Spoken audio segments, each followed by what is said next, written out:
Hay libertad en nuestra salvación, mis hermanos. La salvación, la vida eterna, trae esa libertad de las cadenas del pecado, de los vicios de este mundo. Por eso estamos gozosos, alegres y sentimos paz, porque la presencia de Dios ya está dentro, mora en nosotros. Por eso la paz se extiende desde nosotros ahora hacia el mundo. Eso es lo que quiere el Señor de nosotros. El tema 4, el día de hoy, es la necesidad de encontrar nuestra relación con Dios. La necesidad de encontrar nuestra relación con Dios como subtema para nosotros los cristianos es la seguridad de saber en quién hemos confiado.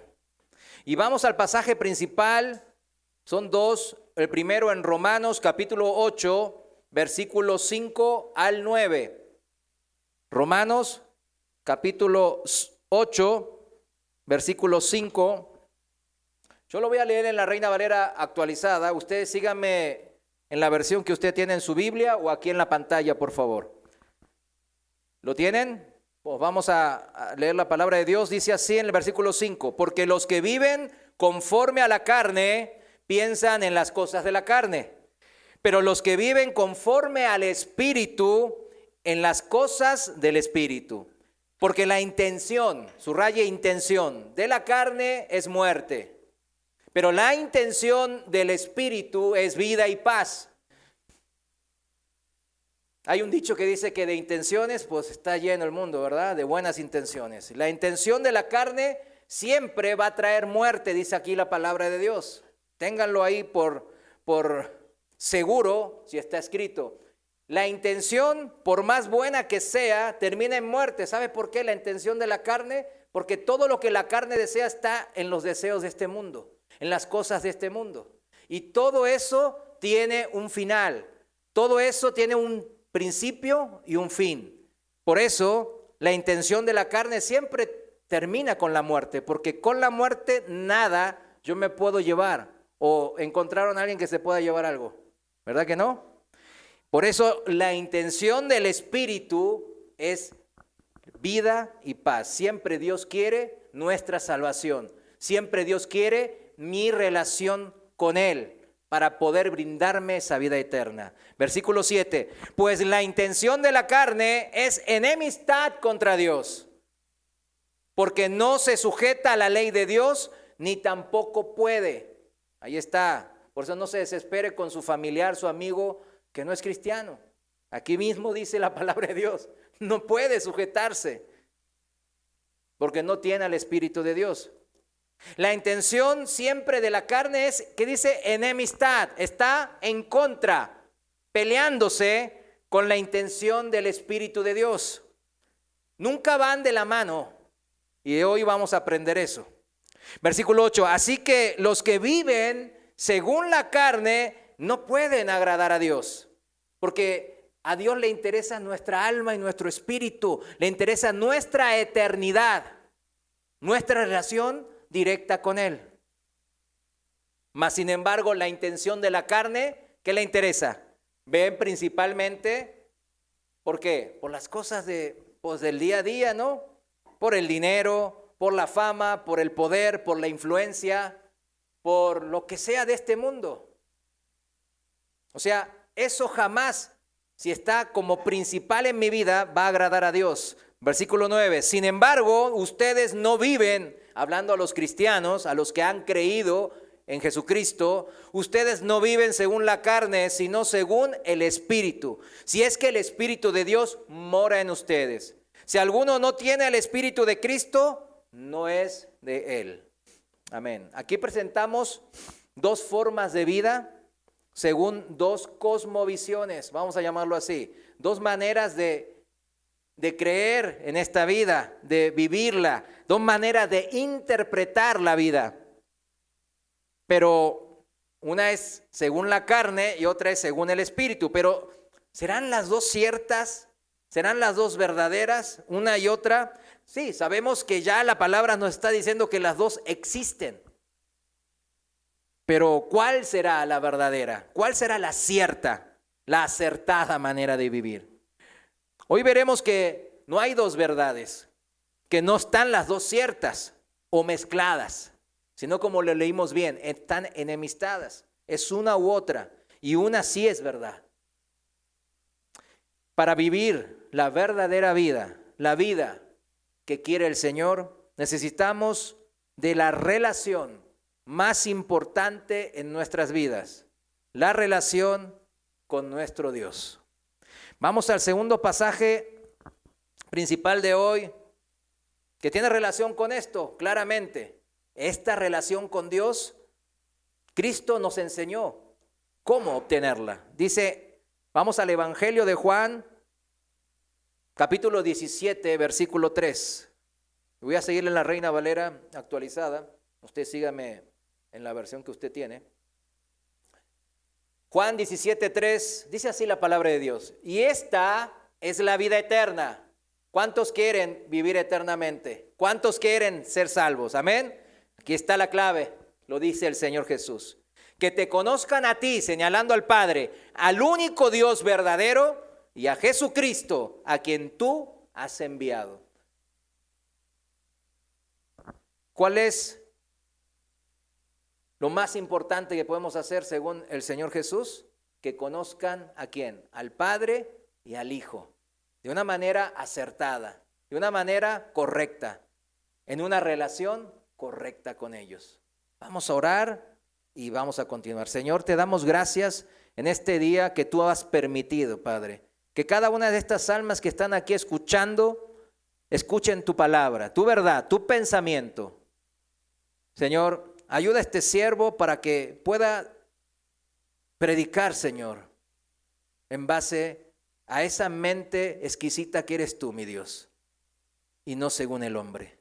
Padre, ayuda también a los hermanos y a todos los que han venido el día de hoy a abrir sus corazones y a entender qué es conocerte a ti, Padre, y qué es tener una relación personal contigo. En el nombre de Jesús, amén. La vida tiene un componente primordial, siempre. Este componente está presente en cada uno de los seres vivos. Todos los seres vivos fueron creados de alguna manera u otra, tengan que en sus vidas este componente principal y primordial. Y este componente principal o primordial en nuestras vidas es imposible, mis hermanos, imposible vivir ajenos a esto. Concebir la vida misma sin este componente es imposible.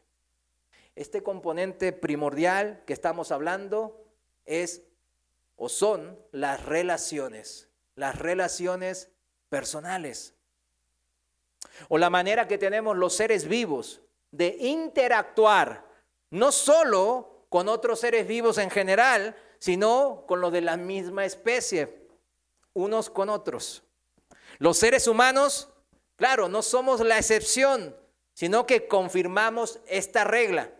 Los seres humanos, como seres vivos, seres vivientes, necesitamos de estas relaciones personales con otros seres vivos, otros seres humanos, para poder sobrevivir.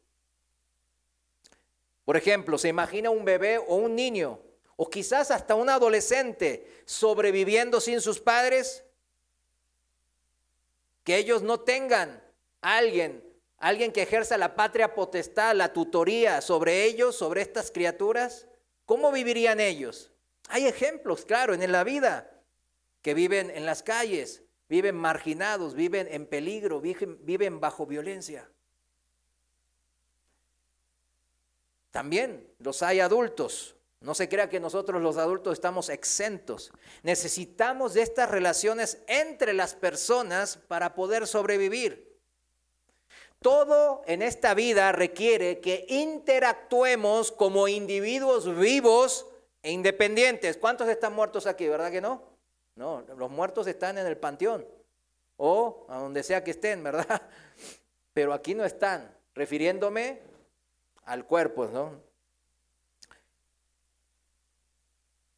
Si eres una persona viva e independiente, es necesario que relaciones te involucres con otros seres vivos e independientes.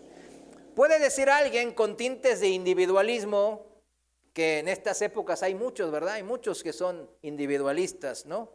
Y puede decir, yo puedo vivir solo, sin tener que interactuar con nadie. Así he vivido, yo me he valido por mi sola cuenta, propia cuenta, y yo no necesito de nadie. Yo, pues, por mi propia cuenta vivo.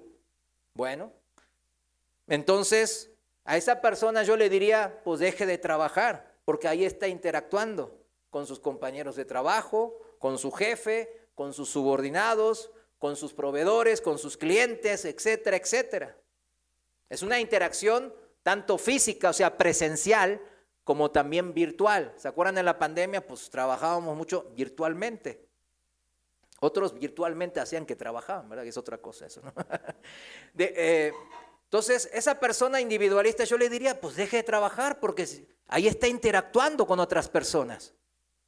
Y dejando de trabajar, ¿qué pasaría? ¿Quién les va a pagar las cuentas, los gastos, los servicios, el techo donde vive? Va a empezar a faltar los recursos para satisfacer esas necesidades básicas, comer, vestir, techo. No, pues tengo también muchos ahorros. Pues vaya al súper, ni podría, porque tendría que interactuar con alguien. Ni modo que va al cajero y le dice, no, yo no interactúo contigo.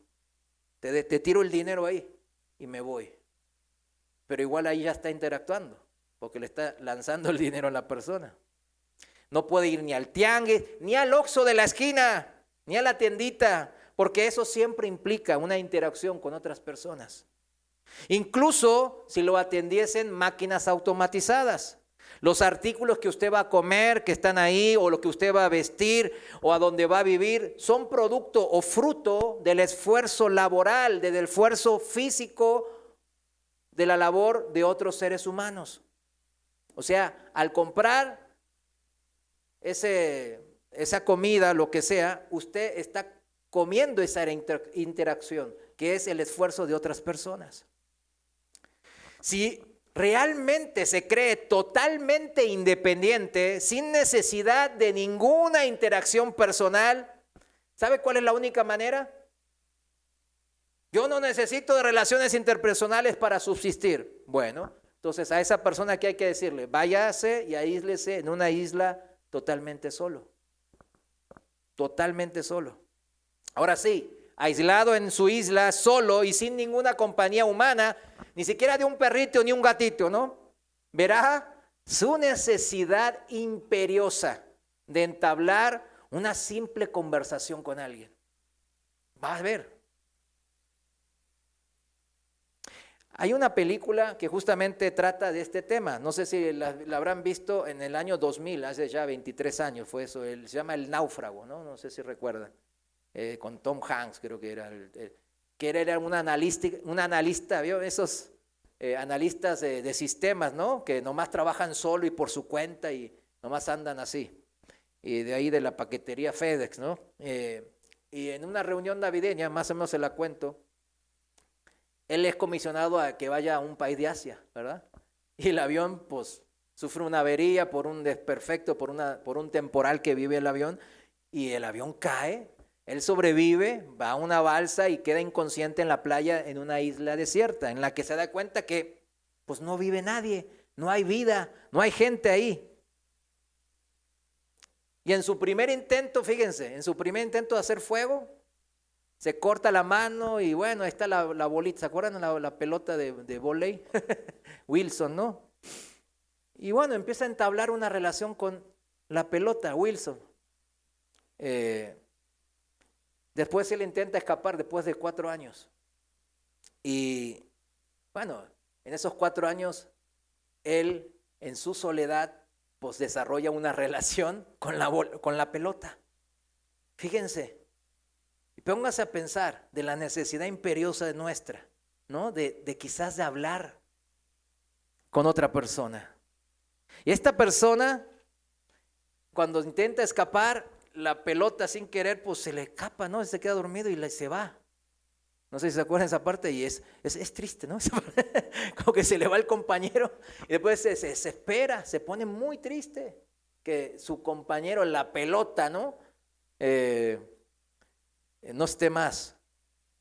El guionista de esta película, del náufrago, él dice de este tema, dice, el tema es la soledad, el tema principal es la soledad.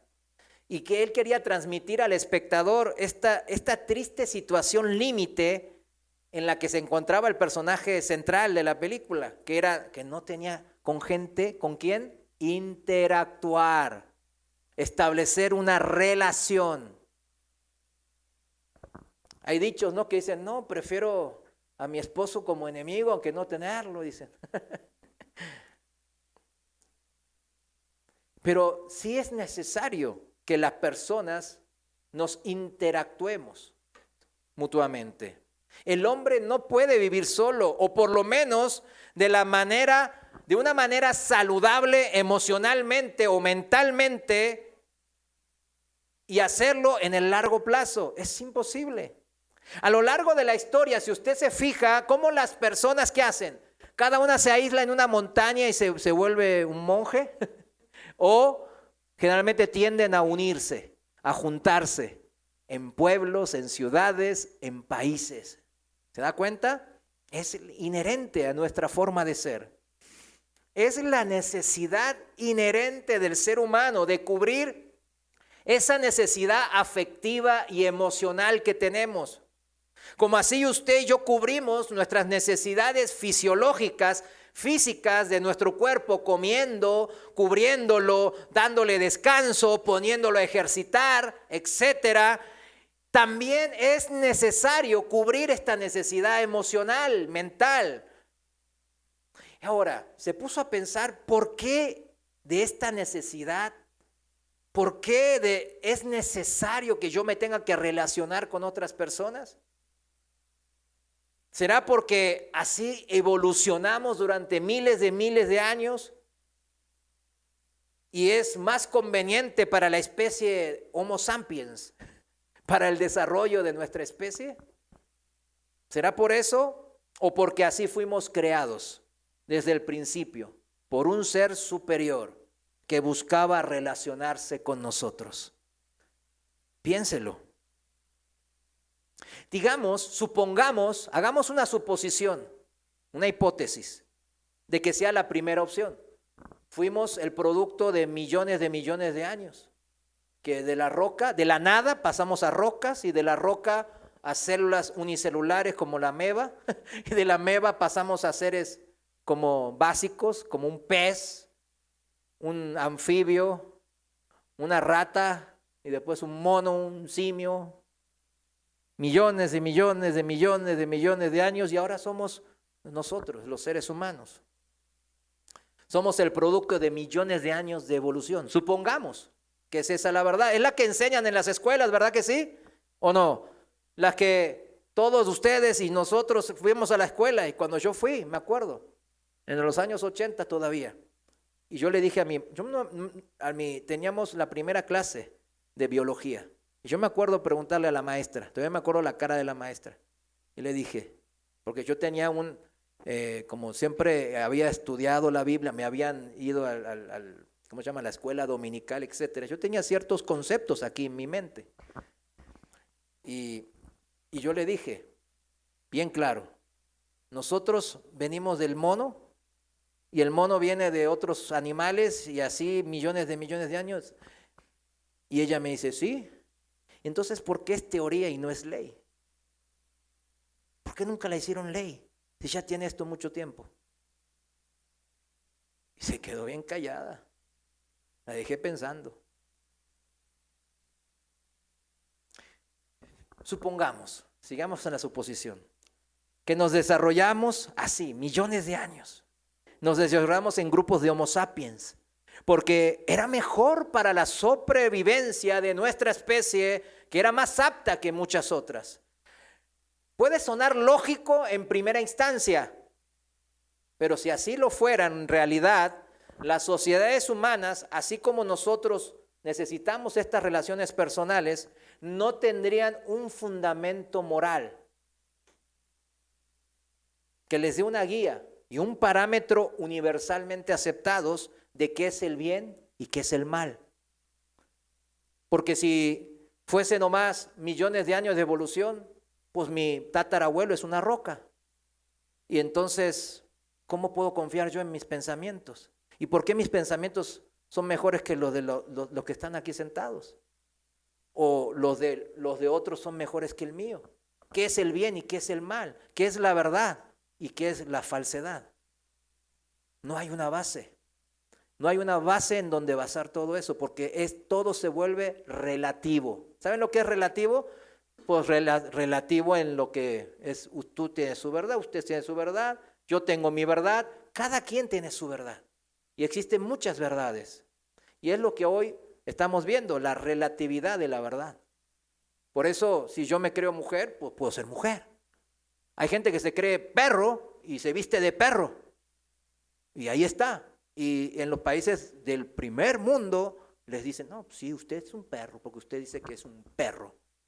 Entonces, así andan, la relatividad de la verdad. Seríamos un producto de la evolución. No tendríamos más valía que eso. No habría leyes morales absolutas que nos marcaran la pauta de lo que está bien hacer en nuestras relaciones personales. ¿Se da cuenta? La otra vez una persona mató por amor a su novia, porque la novia le dijo, ya, hasta aquí. Entonces la persona esta agarró y la mató, porque la amaba, dice. Entonces, ¿cuál es mi valía moral de decirle, usted no la amaba a ella? ¿Y usted quién es? Para mí el amor es eso, apresionarme de la persona, adueñarme de esa persona. Pero si esa persona no quiere estar conmigo, pues la tengo que matar, porque yo pues, la amo tanto que no quiero compartirla con nadie. ¿Será eso el concepto de amor? Las leyes morales se vuelven relativas. Y al interactuar entre otras personas, la sana convivencia se vuelve cada vez más caótica, porque cada quien tiene su verdad y su apreciación de lo que es bueno y malo. Todo es relativo, cada quien con su verdad, y la pauta que prevalecería siempre, ¿sabe cuál es? Según la teoría de la evolución, el más apto, o mejor dicho, el más poderoso, el más fuerte. Y el Señor siempre nos dice, a nosotros nos llamó desde lo más bajo, porque se necesita humillarse ante Dios para poder ser hijos de Dios. Si el gobierno de turno, sigamos con la suposición de la primera cosmovisión, porque usted, ay, ¿por qué el hermano habla tanto de esa? Pues qué, no, a mí no, yo soy cristiano, pero le tengo que hablar porque su familia, sus amigos, en las escuelas, en las universidades, y en la televisión, y en las películas, en todos lados les enseñan esta cosmovisión. Entonces, ¿cómo yo del púlpito le voy a decir, no, la menosprecio? No, es lo que le enseñan a todos nosotros. A mí me la enseñaron. Supongamos, siguiendo en esta cosmovisión, esta suposición, ¿verdad? El gobierno de turno dice que el aborto, que la madre puede destruir la vida que tiene en su vientre, ¿no? Que está bien, supongamos. Y aprueban una ley del aborto. Entonces, muchos dicen, está bien, y otros dicen, está mal. Ahí está lo relativo. ¿Quién tiene la razón? Pues si no hay Dios, pues nadie, la mayoría, el que está en el gobierno, el que tiene el poder, el más apto. Por eso en algunos países se aprueba esa ley. Al fin y al cabo, los bebés no tienen voz ni voto, ¿verdad? No pueden hablar. Así que se aprueba. Son los más indefensos de la sociedad. Luego llega otro gobierno y dice, y aprueba la pedofilia. ¿Sabe lo que es la pedofilia, verdad? Sí, ¿qué saben, verdad? Usted dice, ay, ¿cómo? Hermano, no exagere, ya eso ya se está yendo por las nubes, usted. Ya hay intentos, volvemos, en los países del primer mundo. En Europa, ya en Holanda, ya hay un grupo partidario que está abogando sobre eso. Dicen, si les dieron derecho a casarse entre hombres y mujeres, ¿por qué a mí no me dan derecho a casarme con niños? Yo amo a los niños. ¿Usted qué cree? ¿Qué dicen los abogados? Seculares, no cristianos, seculares. ¿Qué dicen los abogados de esto? ¿Le van a dar el derecho, sí o no, en el tiempo? Les van a dar el derecho. Porque no pueden. Porque sería discriminar. ¿Sí me entiende? ¿Qué piensa usted de esto? ¿Es relativo? Ay, no, pues no, yo soy cristiano y yo vivo mi vida así. Ellos, que vivan como animales si quieren. A mí no me tienes sin cuidado. ¿Será así? Dice la palabra que no somos de este mundo, pero vivimos en este mundo. ¿Seremos animales evolucionando y el que prevalece siempre es el más apto, el más fuerte, el más poderoso? Porque son ellos los que dictan las normas, las reglas del juego, según su propia verdad y sus pensamientos personales. Usted puede estar de acuerdo o no, pero no puede juzgarlo porque es su verdad contra la suya. O vamos a la siguiente suposición. O la segunda cosmovisión, que habremos sido creados por un ser superior que nos hizo a su imagen y semejanza para poder interactuar con nosotros. Un Dios personal que quiere una relación personal uno a uno con cada uno de nosotros. ¿Cuál le parece más atractiva? Primeramente, ¿no?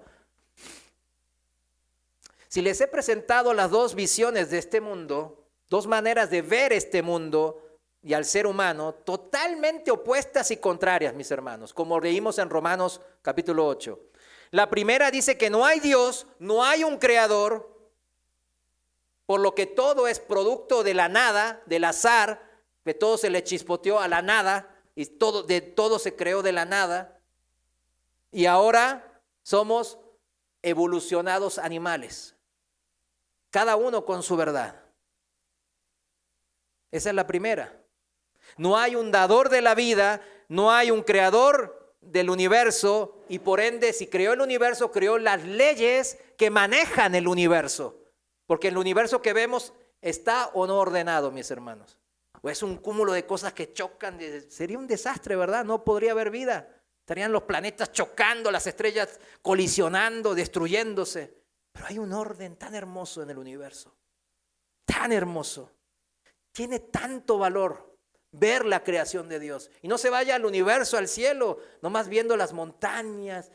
Vaya aquí a cualquier lugar, al bosque de la primavera o a la barranca esta hermosa que hay aquí en Guadalajara. Yo me quedo impresionado y vemos tanto orden. Imagínense poner la tierra movediza o arena abajo. Entonces todas las montañas se caerían. O sea, hay un orden. ¿Cómo es todo eso? Dios lo creó en base a sus leyes naturales de la ciencia, lo que le decimos de la ciencia. Esta segunda cosmovisión, la de aceptar que hay un creador y por ello un dador de la vida y de las leyes que gobiernan esta vida, así como un Dios que creó el universo de una forma ordenada, donde cada cosa se mueve de acuerdo a esas leyes naturales. De una manera precisa, los planetas se mueven alrededor del Sol, ¿verdad que sí? El Sol no sale en el occidente y de repente en el poniente y después sale en el occidente, en el oriente y sale por el norte el Sol, ¿verdad que no? Siempre sale por el mismo lado. El día tiene siempre, ¿cuántas horas? 24. Imagínense, mañana te veo. Ay, pero mañana no sé si tendrá 2 horas o 24 horas o 8 horas. ¿Se imagina eso? Sabemos que todo se mueve en este hermoso orden. Las leyes de Newton, de la gravitación, de la primera ley de la termodinámica, en donde la energía nunca se destruye, no se crea ni se destruye la energía. ¿Usted lo sabía? Yo creo que los que fuimos a la escuela algo nos acordamos de eso, ¿no? Que la energía no se puede crear ni destruir, solo cambia o se transfiere de un objeto a otro. ¡Wow! ¿Y quién creyó esa ley? ¿De la casualidad, como la primera cosmovisión? ¿O porque Dios es un Dios de orden, un Dios todopoderoso? Creó el universo y le dio un orden para que funcionara adecuadamente. Así dice el salmista en Salmos 8:1. Oh Señor Dios nuestro, cuán grande es tu nombre en toda la tierra. Has puesto tu gloria sobre los cielos. Y en el versículo 10 dice, cuando contemplo tus cielos, obra de tus dedos, la luna y las estrellas que tú has formado, digo, ¿qué es el hombre de que él te acuerdes? Y el Hijo del Hombre para que lo visites. O sea, ¿qué somos frente de Dios? De este Dios creador.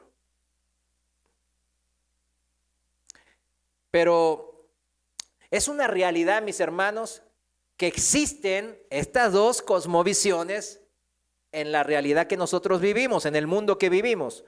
Pero esto, dijimos, no significa que son dos verdades que existen a la par o coexistiendo. No pueden ser las dos verdades porque son opuestas y contrarias. Una debe ser la verdad y por ende la otra es mentira. Descubrir esto lo antes posible en su vida, en mi vida. En esta corta vida que tenemos pasajera sobre esta tierra, es lo más fundamental que podemos hacer, mis hermanos. Porque basaríamos nuestra vida en la verdad y no en la mentira. ¿Se imagina vivir en la mentira? ¿Cuántos de acá fueron engañados, timados, tranzados, como le dicen, por otras personas? Todos pasamos por esa experiencia más de una vez. Y la mayoría, muchas veces, fueron personajes cercanos, ¿verdad? Familiares, quizás amigos, compañeros. ¿Se acuerdan cuando vi en esa mentira de que mira, te voy a hacer millonario? Mire, vamos a hacer, tú pones el dinero, yo me pongo así, y usted vivía esa mentira. Hasta que la mentira terminó y salió la realidad, la triste verdad, de que ese dinero fue a parar las bolsas de la otra persona. Y no había negocio, y el negocio no era bueno. Entonces, ¿cuántos les gusta vivir en la mentira? ¿Verdad que a nadie? A nadie nos gusta vivir en la mentira, en el engaño. Por ejemplo, en una relación, ¿no? Imagínense que, no, pues te amo, mi amor, y esto, y vamos a casarnos. Pero no lo ama, busca otra cosa. Busca su cuerpo, busca su dinero, quién sabe qué otra cosa. Entonces, vive una mentira. Qué bonito es esa relación. Ay, no, yo quiero esa relación. ¿Cuántos levantan la mano? ¿Verdad que nadie? Nadie. Vivir en la mentira es un infierno en sí, mis hermanos. Por eso es tan importante tomar una decisión entre estas dos cosmovisiones ahora, hoy, no mañana. No, pues esto, yo ya estoy muy ocupado. Tengo mucho trabajo, tengo muchos problemas en mi mente. Si usted resuelve este principio y vive bajo la verdad, usted va a empezar a ordenar su vida y todas sus relaciones, poco a poco, según las leyes de un ser superior, de un ser divino, de un ser perfecto, que quiere que vivamos bajo esas leyes para bendecirnos. ¿Para bendición de quién? Nuestra. Él ya es perfecto, Él ya es santo, Él no necesita mejorar o evolucionar, nada. Los que necesitamos, los que padecemos necesidad, somos nosotros, los seres humanos. Una cosmovisión, la primera, ¿sabes cómo les dice? El mundo le dice la cosmovisión materialística o material. ¿Por qué? ¿Está basada en qué? En la materia. Donde la materia, lo físico, es lo único que compone no solo el universo existente, porque no hay espiritual para ellos, sino a su ser. El ser humano solamente es este cuerpo, dicen. Somos polvo de estrella, decía un famoso astrónomo ateo. Somos polvo de estrellas. Usted entiende esa referencia, ¿no? O sea, venimos de las rocas. Nuestro tatarabuelo son las rocas que vemos ahí en los cielos. Así de tonto suena, ¿verdad? Así de tonto. Somos polvo de estrella. Y todos se quedan, ¡wow! Y lo anotaban. ¡Oh, qué impresionante filosofía de este astrónomo! Doctorado en, no sé, en la Universidad de Oxford y bla, bla, bla. Usted analícelo con su mente. Es una tontera. La otra cosmovisión, la cosmovisión bíblico-céntrica, que se centra en la palabra de Dios como una palabra inerrante, dada a los hombres para poder conocer al único Dios vivo, al Creador de los cielos y la tierra, y cuáles son las intenciones de este Dios creador. Eso es la cosmovisión bíblica. ¿Y por qué quiere Él revelarse al hombre? Porque quiere entablar una relación personal e íntima y verdadera con nosotros. Por eso Él se revela. Cuando los que estamos casados, conocemos a nuestras esposas o esposos, ni modo que en lo oscurito, ¿verdad? Te quiero conocer. No, no puedes conocerme. ¿Cómo eres? No te voy a decir hasta que nos casemos. ¿Usted se casaría con alguien así? Pues ni la conoce o ni lo conoce. ¿Cómo puede confiar en esa persona si ni lo conoce? No sabe cómo es, qué le gusta o qué tiene en su mente o en su corazón. Por eso hay que revelarse para que esa persona se enamore de nosotros. Segunda de Pedro, vayamos a la palabra de Dios. Segunda de Pedro capítulo 1 versículo 20. Y esta es la manera en que Dios se reveló a nosotros. Va en base a la Biblia, a su palabra. Y esta palabra Él así la narra a través del apóstol Pedro y dice así. Segunda de Pedro 1, 20 dice: hay que tener muy en cuenta antes que nada que ninguna profecía de la Escritura, o sea, algo que está escrito en la Biblia, es de interpretación privada. ¿Qué significa interpretación privada? Que surgió de la comprensión personal de los profetas, o sea, de los que escribieron la Biblia, los hombres, o por el deseo del profeta, de la persona que escribió. Ay, yo soy Juan, el apóstol, y yo creo que Dios es así, pienso que así es Él, pienso que Él quiso decirme así. ¿Significa la cruz? Yo creo que significa que bueno, que esto y lo otro. No, aquí lo está diciendo bien claro. No es de interpretación privada, no vino de la interpretación de los profetas. 21, porque jamás fue traída la profecía por voluntad humana. Nunca fue la voluntad humana la que escribió la Biblia. Al contrario, fíjense, al contrario, los hombres hablaron de parte de Dios siendo inspirados por el Espíritu Santo. O sea, estos hombres fueron inspirados por el Espíritu Santo. Miren, hay muchísimos libros que existen en las librerías, en las escuelas, en las bibliotecas del mundo. Y todos esos libros surgieron ¿de qué inspiración? De la inspiración humana. Cervantes se inspiró y escribió El Quijote de la Mancha.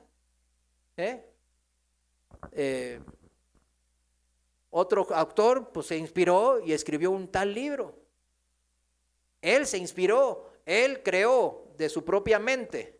Pero este libro llamado la Biblia no es así. Sí fueron los hombres que la escribieron, pero la inspiración no fue humana de sus mentes creativas, sino que la inspiración fue divina. Salió del Espíritu Santo, de la mente de Dios. Por eso tan importante leer la Biblia. ¿Por qué? Pues necesitamos conocerle. ¿Para qué? Para afianzar esta relación con Dios. Y dependiendo, mis hermanos, volviendo al tema de las dos cosmovisiones, dependiendo usted a cuál cosmovisión adhiere. Muchos aquí, yo sé, puede ser que adhieran a la primera. Otros adherimos a la segunda, a la bíblica. Los que adhieren a la primera quizás ahora están pensando, es que él lo interpreta de así, que él le agrega a la Biblia a esta interpretación y a la otra. Bueno, yo les invito que terminando, hoy vamos a comer una buena carne asada, etcétera, etcétera. Terminando, pues busquen y pregunten, no se queden con las dudas. Porque de esa duda que usted se queda, el diablo lo hace trizas. La Biblia lo dice, muchos se creen sabios en su propia opinión. Y es lo peor que podemos hacer. No, yo estoy bien. Yo soy una persona buena, yo ya le hice, ya no necesito de Dios. Pues si Dios pues, me quiere ayudar, qué bueno. Si existe Dios, soy agnóstico. Por si existe Dios, pues de perdido yo le digo que no, no le dije que no existe. ¿Usted piensa que si usted dice que Dios no existe, Dios deja de existir? Claro que no. Yo puedo decir que algo es mentira, pero es verdad. Pues, la verdad me va a comer tarde o temprano. No hay que vivir bajo los criterios de la mentira, porque eso siempre lleva, como leímos en Romanos 8, a la muerte. Y eso es lo que Dios no quiere. Dios no quiere que tengamos muerte eterna, alejados de la presencia de Dios. Él quiere que usted se acerque, porque Él ya le extendió su mano de misericordia y lo hizo en la cruz. ¿Cuál es, mis hermanos? Porque generalmente cuando uno se pone de uno u otro lado es porque ve una conveniencia de estar en una cosmovisión o en la otra. Entonces veamos, ¿cuál es el propósito de la vida de la cosmovisión materialística? ¿Cuál es el propósito de la vida? Imagínense, para los que dicen, no, pues no, yo voy con la cosmovisión materialística, somos fruto de la evolución, todo salió de la nada, mi tatarabuelo es la roca tal allá en el espacio y se acabó. Pues si nomás somos nuestro cuerpo, vivimos para él, ¿verdad? Para lo que nosotros creemos, nomás, vivimos para el cuerpo, porque no creemos que haya más que el cuerpo. Trabajamos para comer, vestirnos, tener un techo donde vivir, buscamos una pareja para satisfacer las necesidades de este cuerpo, o sea, sexuales nomás. Hay un dicho popular allá por mi país que dice, comemos para vivir y vivimos para comer. Es sarcástico, ¿verdad? Porque así dice el vulgo, la gente del vulgo, pues no tenemos poder para influenciar a las otras personas, no somos los más aptos. Por eso nomás vivimos el día a día, comemos para vivir y vivimos para comer. Así es el dicho. Triste, ¿no? Como dice el apóstol Pablo, también lo dice en la Biblia, en 1 Corintios 15, 32, dice, comamos y bebamos, que mañana moriremos. Si es la primera cosmovisión, comamos y bebamos, satisfazamos lo único que creemos que existe en nosotros, que es el cuerpo. Comamos y bebamos, ya que mañana vamos a morir. ¿Para qué guardarnos en santidad? ¿Para qué hacer esto y lo otro? ¿Para qué orar? ¿Para qué venir a la iglesia? Si mañana vamos a morir, este cuerpo desaparece y ya no vamos a dejar de existir. Eso estaba diciendo sarcásticamente el apóstol Pablo en 1 Corintios 15. Fíjense, todo esto, miren, en la primera cosmovisión, todo esto mientras nos adaptamos, la supervivencia de los más aptos, a los que nos impongan los más aptos, los gobiernos de turno, el tirano, o si nos salió bueno, qué padre, si nos salió malo, pues ni modo, aguantarlo. Si viene uno que dice que todos los bienes son de uso común, que no hay propiedad privada, que el Estado es el administrador de todos los bienes de la sociedad, así que entréguenme todos los bienes. Ay, ¿a poco pasó eso? Pues es el comunismo. Pasó en la Rusia después de 1917. Pasó en la Rusia de Stanley, en la China de Mao. Y está pasando ahora en la Corea del Norte, ahí en país, ahora mismo. En la Alemania nazi, mis hermanos, los más aptos, Hitler y sus secuaces, decían que los judíos eran una raza inferior y eran el problema de todos los males de la sociedad. Y por eso los exterminó a más de 6 millones en los campos de concentración, matándolos con gases, niños, adultos, todos, viejitos, lo que vengan. La raza aria era superior y los judíos responsables de todos los males. La verdad nazi, usted y yo no la podemos juzgar en esta cosmovisión, porque ellos hicieron un bien a la sociedad, porque eliminaron a lo malo para que sea una sociedad mejor. ¿Cuántos dicen amén? ¿Verdad que no? No, alguno dijo amén ahí. Se está confundiendo. ¿Se fijan a lo que lleva esta cosmovisión? Cuando empezamos a ver las consecuencias, porque los propósitos de vida es el más apto hace lo que quiere y impone su verdad sobre los que menos aptos o los más débiles o el pueblo. El que tiene el poder la ejerce y usted puede morir, le pueden quitar todos sus bienes, puede quedar desahuciado. ¿Por qué? Porque el más apto así lo dice. Y aparte, ¿qué importa si usted se muere o la está sufriendo si usted nomás es polvo de estrellas? Si no es nada, no tiene ningún valor moral. Un perro, una ameba, un sapo y usted es lo mismo. Hasta una roca es lo mismo que usted, según esta cosmovisión. ¿Cómo se sentiría usted que un hombre entre al baño donde está su esposa, en un baño público, y su hija, y porque él se siente mujer? ¿Cómo se sentiría usted como hombre, como marido, como padre? ¿Cómo se sentiría? Y ahí abusan de su hija o de su esposa. Eso ha pasado ya en los países del primer mundo. Que su niño de 5 años se les enseñe que hay más de 100 géneros sexuales, que él los puede elegir cuando él quiera y sin avisarle a sus padres, cambiar. ¿Está cómodo con esa verdad? Es la que le enseñan y la que ahora en México quieren enseñar también. Este tipo de política se maneja por esta cosmovisión relativista, materialista, en donde venimos de la roca. Y si usted va en contra de ello, sería tachado de criminal. ¿Sabe qué? Si yo voy en contra de esto, yo soy el criminal. ¿Por un crimen de qué? De odio. Y puedo ser encarcelado en estas sociedades. Usted y yo y todos los retrógradas, como les llaman, que piensan como nosotros, desaparecerán, porque la teoría de la evolución dice que los más fuertes y aptos evolucionan, progresan. Y nosotros no estamos en sus planes, mis hermanos. Usted y yo no hacemos las leyes, no somos gobiernos, no somos diputados, no somos jueces, no somos poderosos, por lo que es natural que desaparezcamos. Es parte de la vida, parte de la evolución, de los más aptos. Aquí muchas veces lo bueno te transforma en malo y lo malo en bueno, de acuerdo al poder de turno. ¿Cuántos quieren ese tipo de vida? Sí, estamos viviendo.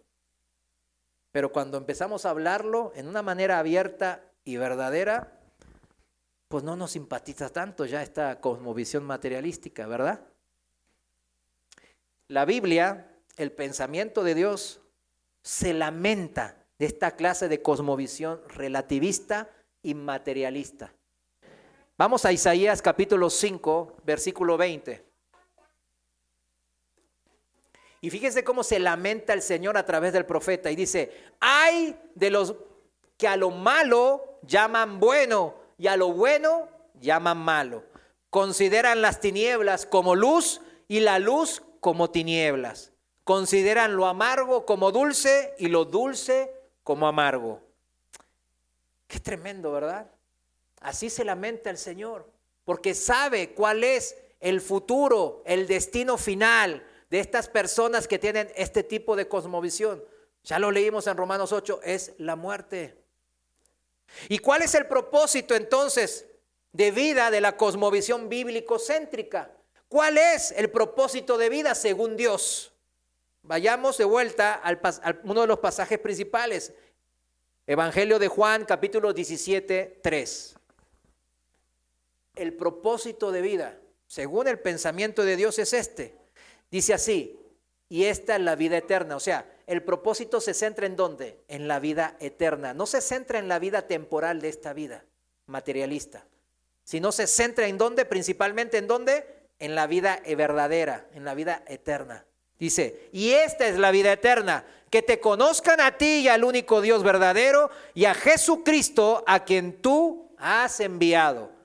El propósito de esta vida es volver a encontrar aquella relación que tenía el hombre con Dios en el jardín del Edén. Recuperar esa relación nos da vida eterna. El Señor ha creado la vida para que interactuemos unos con otros, ¿verdad? Las relaciones interpersonales fueron creadas para que recordemos esta relación tan importante pero perdida con Dios. Vayamos a Primera de Juan, primera epístola de Juan, capítulo 5, versículo 7. Primera de Juan 5:7, en la Reina Valera dice así: porque tres, ¿cuántos? Tres son los que dan testimonio en el cielo: el Padre, el Verbo, Jesús, y el Espíritu Santo. Y estos tres, ¿qué son? Son uno. Tres personas en un solo Dios. Es una comunión y relación mutua, interpersonal, perfectas, que tienen tres en el cielo. Así fue que Dios creó, mis hermanos, en esta relación que ellos tenían perfectas, Él creó también en los seres humanos. Bueno, yo quiero que ellos me conozcan y me conozcan en medio de las relaciones, como nosotros nos relacionamos de una manera hermosa, perfecta y única. ¿Y qué creó entonces? Creó la primera institución entre los seres humanos. ¿Cuál cree que sea esa? El matrimonio. El matrimonio, Dios fue la primera institución que Él creó. En Génesis 2:24 dice así, no lo busques, yo se lo leo. Génesis 2:24 dice: por tanto el hombre dejará a su padre y a su madre y se unirá a su mujer y serán, ¿qué? Una sola carne. Aquí carne representa a un solo ser, en el sentido como, ¿quién? Los tres que dan testimonio en el cielo: el Padre, el Hijo y el Espíritu Santo. Y en este contexto anterior, la clave de esta relación está en el versículo 18, en Génesis 2:18, porque ahí dijo bien claro: dijo además el Señor Dios, no es bueno. ¿Qué es bueno? No es bueno que el hombre esté solo. Le haré una ayuda idónea. Ayuda significa socorrer, se refiere a la acción de dar amparo, dar defensa, dar auxilio. Y idónea significa, habla de estar frente a frente. Eso significa idóneo. ¿Estar qué? Frente a frente, en partes opuestas, o sea, mirándose cara a cara, ojo a ojo. Tener una contraparte significa idónea, o cónyuge. Le decimos cónyuge, ¿verdad? Nuestros esposas, esposos. Eso habla de idóneo. Usualmente, habla de en contra o ante de, o delante de, en dirección enfrentadas, no en el alma enfrentados, ¿verdad? Aunque así muchos matrimonios quizás, pero en una manera visual que están enfrente de. El hombre y la mujer, así Dios los creó. ¿Para qué? Para que se ayuden mutuamente. El hombre y la mujer fue creada, dice que de la costilla del hombre. Muchos dicen que esta historia es un relato ficticio, como una fábula, pero bueno, en el hebreo en cual fue escrito la Biblia, la narración que da ahí en Génesis 1, 2, 3, etcétera, es una narración histórica. O sea, yo la interpreto de esa manera, históricamente, porque Dios pudo haber creado de la nada todo, también pudo haber creado a la mujer de la costilla. ¿Por qué no la creó de la nada? Porque Él estaba poniendo un punto ahí. ¿Sí entiende? Puedo crear, a ti te creé del polvo y del polvo lo creé de la nada, pero a la mujer la voy a crear de ti, hombre. ¿Por qué? Porque dos son uno. La carne, cuando en un matrimonio dos se vuelven uno, es lo que la institución del matrimonio que Dios creó en Génesis 2:24. No lo creó del cráneo para que la mujer no lo dominara y lo influenciara, como algunas mujeres quieren hacer. No lo creó de los huesos del pie, ¿verdad? Como algunos hombres queremos dominar a las esposas, ¿verdad? Enseñorearnos de su vida. Tampoco. Sino que lo creó de la costilla, de un costado, para que sea la ayuda idónea. Estén enfrente a un lado. ¿Sí entiende? Como yo les di este ejemplo, ¿no? Un frasco, ¿verdad? Un frasco cumple su función cuando está cerrado. Pues esos son los frascos para poner cosas adentro y cerrarlos. Entonces, la ayuda idónea no es otro frasco. Interprétamelo como usted ya lo interprete. Sino que es una tapa con rosca que se enrosca y están enfrentados. Le ponen en posición enfrentadas y se enrosca. ¿Sí me entiende? Esa es la ayuda idónea. Dos se agarran de la mano y dan vueltas. El contrapeso que hace del otro hace que la fuerza centrífuga no lo mande a volar y caer a la otra parte. Eso, dos se dan la mano y están frente a frente dándose ayuda mutua. Eso es. Entonces, aquí en esta relación del matrimonio, yo quería resaltar eso. Dios quiere que desde lo principal de esta relación encontremos al Señor en esa relación. Y usted puede decir, pero ¿por qué entonces tanto divorcio y tanta maldad en el mundo y tanta separación y más se lastiman en el matrimonio? Mejor no nos casemos. Si algo es bueno, Dios lo creó bueno, pero si después el hombre lo hizo malo, ¿es culpa de Dios? ¿Verdad que no? Es culpa de nosotros que pecamos y que transgredimos las leyes de Dios. Fíjense cómo lo entendió bien Pedro. Para que yo nomás quiero decir esto bien claro, ¿cómo? Porque en este mundo siempre uno se quiere enseñorear del otro, uno quiere adueñarse de la vida de la contraparte. Eso tiende a ser mucho del corazón del hombre, y así el Señor lo expresa en Génesis capítulo 3, que dice, tú te que vas a querer enseñorear de la mujer, y la mujer va a querer influenciar al hombre, etcétera, van a andar como perros y gatos. ¿Pero por qué? ¿Porque el Señor los maldijo? No, porque el Señor es eterno. Él ve el futuro desde el pasado. Él sabe lo que va a pasar. Y nos conoce mejor que nadie. Es nuestro creador. Pero eso no es la manera que Dios quería que viva. ¿Cómo es la manera? Vayamos a 1 de Pedro 3:7. El apóstol Pedro lo entendió bien. Esta institución del matrimonio que quiere que ahí empecemos a buscar de Dios. Dice en 1 de Pedro 3:7, Reina Valera, vosotros maridos, ¿cuántos maridos hay aquí? Amén. Igualmente, o futuros maridos, ¿verdad?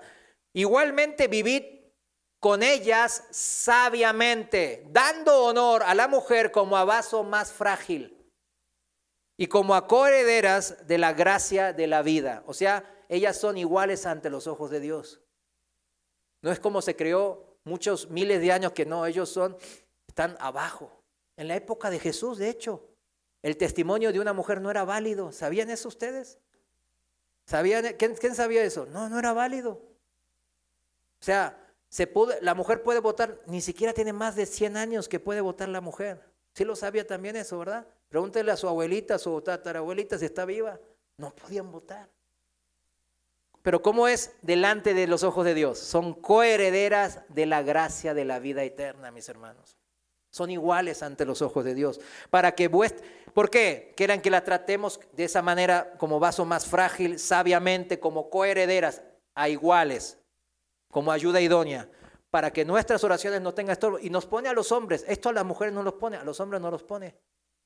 Pues no te voy a escuchar si la tratas mal a tu esposa. Así de sencillo. O sea, ¿le pone eso a la mujer? ¿Vieron que no le pone eso a la mujer? Yo siempre me quedo, me está discriminando el Señor. No, es porque el hombre, es justamente lo que dice en Génesis 3, vamos a querer enseñorearnos de ella. Y así pasó durante miles de años, ¿sí o no?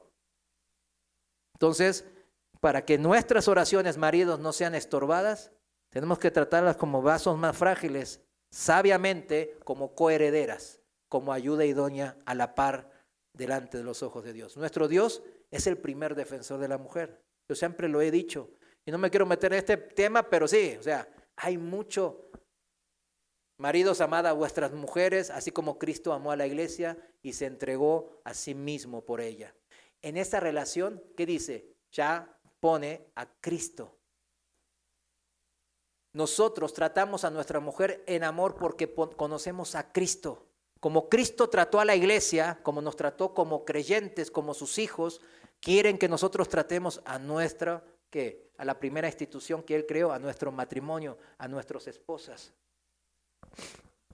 Y las casadas, Efesios 5:22, le estoy leyendo. Las casadas estén sujetas a sus propios maridos como al Señor. Ahí está el machista Dios, dirá alguno, ¿no? Ahí está, Dios es machista. Las casadas estén sujetas a su propio marido. Ay, ¿no ven? Nos quieren sujetas. ¿Saben el significado de sujetas? ¿Saben griego, koiné? No se cree. Sujetas no significa bajo el yugo de la esclavitud. Amén. No hay muchos amenes. Recordemos la costilla, ayuda idónea, en frentes, no enfrentados, no frente a frente. Aquí mismo en el contexto inmediato posterior, en el versículo, nos da la razón a los que entendemos qué quiere el Señor del matrimonio para entender su relación también. 23. Porque el marido es cabeza de la mujer, así como Cristo es cabeza de la iglesia, la cual es su cuerpo, y Él es su Salvador. Cabeza significa ángulo, cabeza del ángulo. Es quien tiene la responsabilidad de sacar adelante a su familia. ¿Quién? El marido, el proveedor de los alimentos, vestido y techo, pero también el proveedor del alimento, ¿qué? Espiritual. Porque no somos en la cosmovisión materialística, no somos nomás cuerpo. Si tenemos un alma y un espíritu, y así lo dice la Biblia, el hombre tiene que ser también proveedor de lo espiritual. Mis amados hermanos casados y los que se quieren casar. ¿Y cuál es el ejemplo que da a seguir el Señor? Con esto quiero cerrar el mensaje, porque uno puede decir, claro, nos da un ejemplo a seguir, ¿qué tenemos que hacer? Bueno, está bien, Cristo, así como Cristo quiere que nosotros tratemos a nosotros, y esa es la primera relación que Dios puso aquí en la tierra, la del matrimonio, que es el comienzo de la familia. Entonces, con eso vamos a apuntar a la relación perfecta que tienen el Padre, el Hijo y el Espíritu Santo en el cielo. ¡Ah, qué padre! ¿Pero qué hizo Cristo? No lo he visto yo. Cristo vino a la tierra hace 2000 años, mis hermanos. Y Él cuando vino, no vino como en el mundo, ¿verdad? A empoderarse, a ser el más apto, porque Él sí lo es, ¿verdad? ¿Verdad que sí? Él es Dios. Pero Él se humilló a sí mismo. Hoy lo cantamos en las alabanzas. No vino a adueñarse de nuestras vidas, cuando Él ya es dueño de nuestras vidas. Toda su relación con los hombres, Él la basó en el amor. No a través del dominio y el enseñorearse, de la cual Él sí tiene el derecho, pero Él no lo usó de esa manera. Su manera, la manera de Dios es el amor. Y Él nos los explicó bien claro. Vayamos ahora sí todos juntos a Filipenses capítulo 2, versículo 5. Lo voy a leer en la traducción viviente, usted sígame en su versión. Filipenses 2, 5 dice así: tengan la misma actitud que tuvo Cristo Jesús. Aunque era Dios, no consideró que el ser igual a Dios fuera algo a lo cual aferrarse. En cambio, renunció a sus privilegios divinos, adoptó la humilde posición de un esclavo y nació como un ser humano. Y no nació en casa de los reyes, ¿verdad?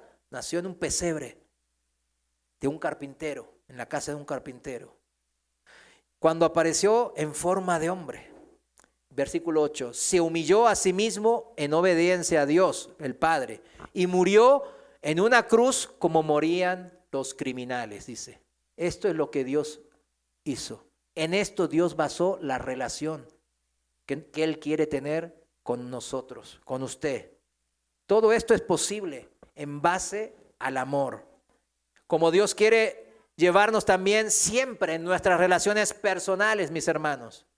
Todos conocemos la frase de Juan 3:16, porque de tal manera amó Dios al mundo. No dice dominó Dios al mundo, que sí, Él tiene toda la soberanía y el dominio y el control de este mundo. Pero Él dice amó Dios al mundo, que ha dado a su Hijo unigénito, a Jesús, para que todo aquel que en Él que se esfuerce en creer, no, que en Él confíe, que crea, diga sí, Él murió por mis pecados, yo soy un pecador, no merezco ser hijo de Dios. Para que no se pierda, mas tenga vida eterna, porque creímos, porque conocimos el amor de Dios. Si recuperas tu relación con Dios a través de la fe, creyendo en todo lo que hizo el Señor por amor por nosotros, empezando por esa cruz, entonces todas nuestras relaciones comenzarán a tener sentido en base a ese amor. No va a querer, no, mi esposa es la que me tiene que hacer la comida y esto y lo otro, y satisfacer mis deseos sexuales. Eso es mi esposa. un objeto como el concepto materialístico, sino ella es mi ayuda idónea, es coheredera, es hija de Dios. Empieza a cambiar. ¿Y mis hijos quiénes son? Los que yo tengo que formar según cómo Dios me trató en amor. Y en amor significa también bajo ¿qué? El orden de la disciplina de Dios.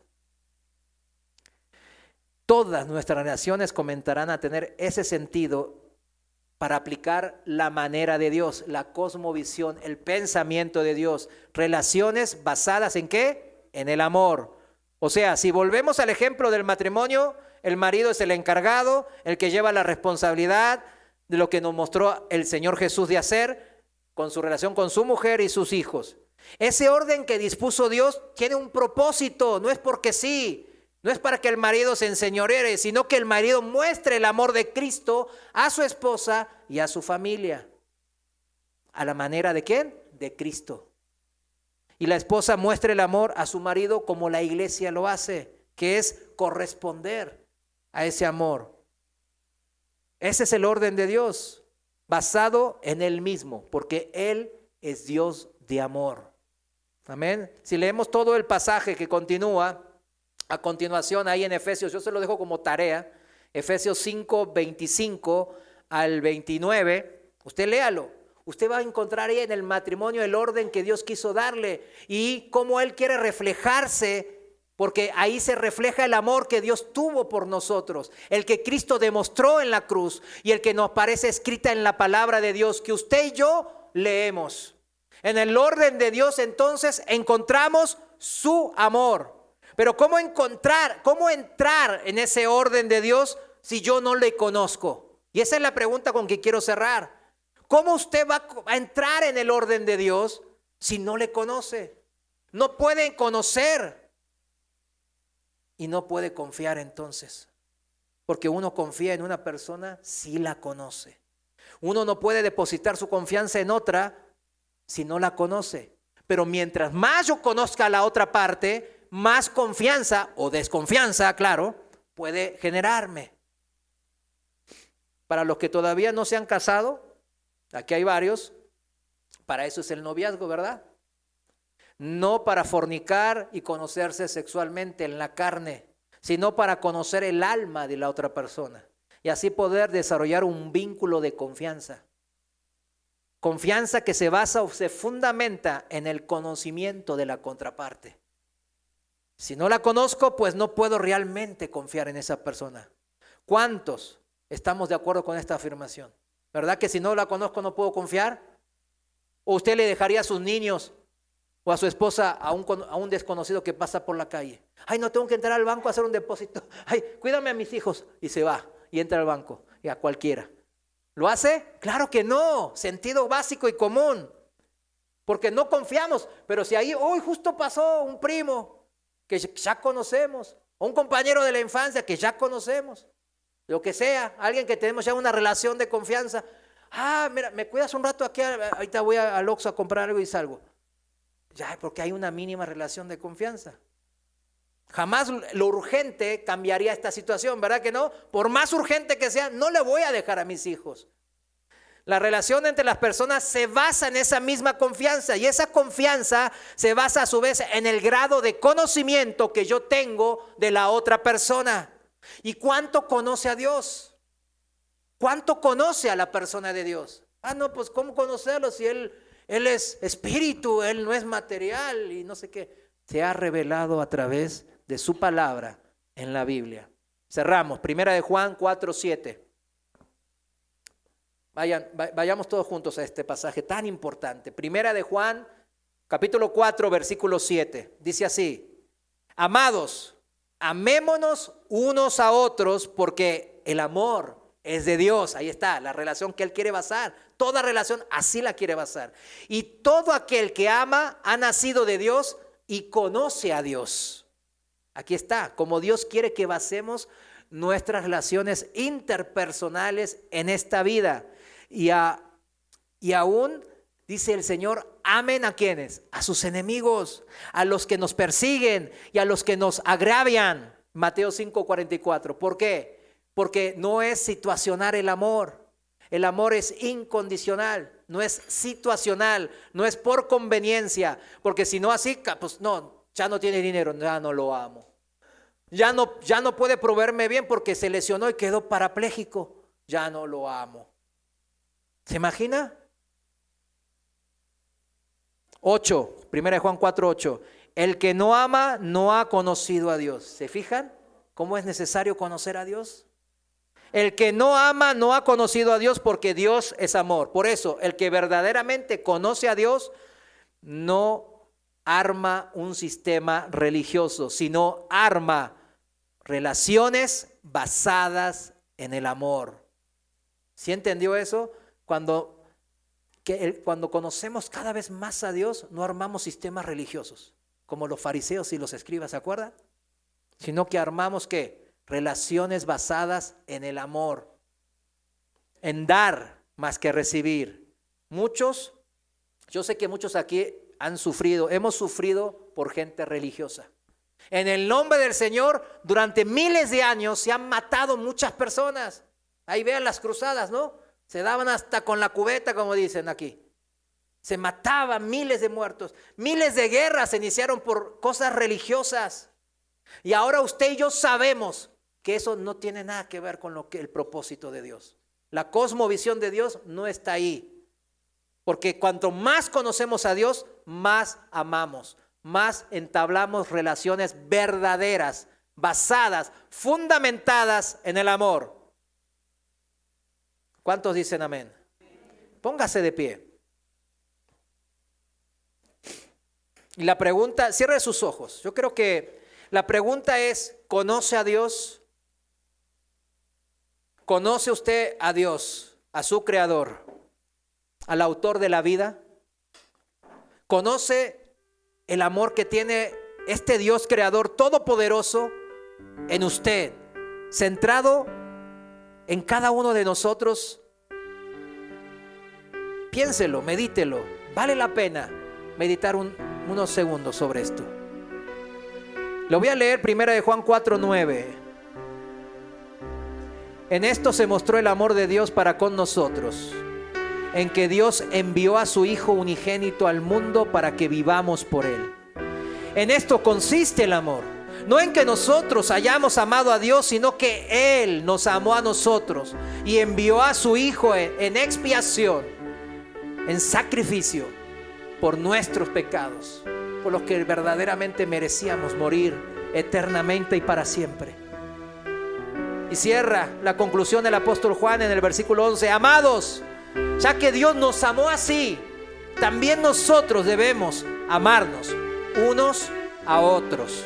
Amén. Aquí está, mis hermanos. Señor, hoy te buscamos. Te buscamos porque queremos conocerte cada día más. Cada día más entablar una relación más seria, más íntima, más cercana contigo, el único Dios vivo, el verdadero, el creador de los cielos y la tierra, el creador de nosotros mismos, Señor. Y tú nos creaste no para que seamos robots, servidores tuyos, sino para que libremente te elijamos, porque de eso se basa el amor, de libremente poder elegir. Pero tú te revelaste a nosotros, mi Dios. No nos dejaste en la ignorancia. Y en la Biblia tú te presentaste tu carta de presentación como esposo, como padre, como creador, como esta relación íntima que tú nos haces vivir en esta tierra, con nuestras familias, con nuestros amigos, para que entendamos que hay un Dios que quiere ser nuestro amigo, nuestro hermano, nuestro padre, nuestro esposo. Y esa relación se basa en este amor incondicional. Por eso murió en la cruz y no nos dijo, ahora les toca a ustedes hacer algo por mí. Sino dijo, crean ahora. Crean que yo los amo. Crean que yo quiero una relación personal contigo. Créanlo y serán salvos. Tendrán vida eterna. Esta cruz es amor. Señor, yo te agradezco por conocer esa cruz. Te agradezco, Señor, porque cada uno de los hermanos aquí, de los familiares que aquí estamos presentes, no somos ignorantes de esa cruz. Y ahora queremos estar correctos delante de ti, enfrente de ti. Humíllanos para poder entender tu palabra y saber qué relación quieres con nosotros. Señor, te agradecemos y te damos gracias, honra, gloria, por amarnos primero. En el nombre de Jesús, gracias, amén. Amén. Dios les bendiga.